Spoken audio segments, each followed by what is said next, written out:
Hi friends, welcome to శ్రీస్ kitchen. ఈ వీడియోలో మనం పాలక్ పన్నీర్ ఎలా చేయాలో చూడబోతున్నాం. ముందుగా 2 ఉల్లిపాయలు, టొమాటో, పచ్చిమిర్చి ఇలా కట్ చేసి తీసుకున్నాను. తర్వాత క్లీన్గా కడిగి కట్ చేసిన పాలకూరను ఇలా వాటర్లో బాయిల్ చేసుకోవాలి. ఉడికించిన పాలకూరను ఒక ప్లేట్లోకి తీసుకుందాం. స్టవ్ మీద ప్యాన్ పెట్టి ఆయిల్ వేసుకొని 3 నుంచి 4 వరకు చెక్క లవంగాలు, ఒక బిర్యానీ ఆకు, తర్వాత కట్ చేసి తీసుకున్న ఉల్లిపాయలు, పచ్చిమిర్చి, టొమాటో ముక్కలను వేసుకుందాం. 2 నుంచి 3 నిమిషాల వరకు లైట్గా ఫ్రై చేసుకోవాలి. ఇవన్నీ చల్లారాక ఒక మిక్సీ జార్ తీసుకొని మనం లైట్గా ఫ్రై చేసిన ఆనియన్స్, టొమాటో వేసుకొని గ్రైండ్ చేసుకుందాం. గ్రైండ్ చేశాక ఇలా వస్తుంది. ఇప్పుడు మిక్సీ జార్లో మనం ఉడికించిన పాలకూరను ఇంకా 5 నుంచి 6 వరకు జీడిపప్పును కూడా వేసుకొని గ్రైండ్ చేసుకుందాం.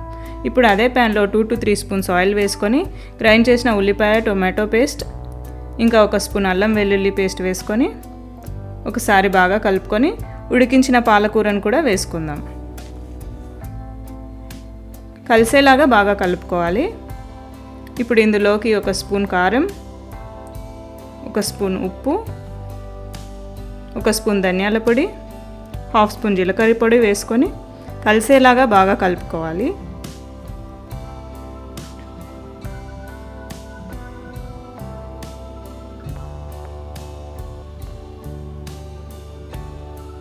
తర్వాత మనం కట్ చేసి తీసుకున్న పన్నీర్ ముక్కలను వేసుకుందాం. స్టవ్ మీడియం ఫ్లేమ్లో ఉంచి 8 నుంచి 10 నిమిషాల వరకు ఉంచాలి.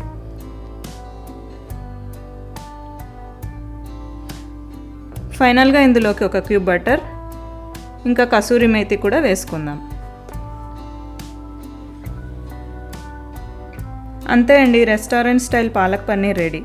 ఇది చపాతీలోకైనా రైస్లోకైనా చాలా టేస్టీగా ఉంటుంది. మీకు ఈ రెసిపీ నచ్చినట్లయితే లైక్ చేయండి, సబ్స్క్రైబ్ చేయండి.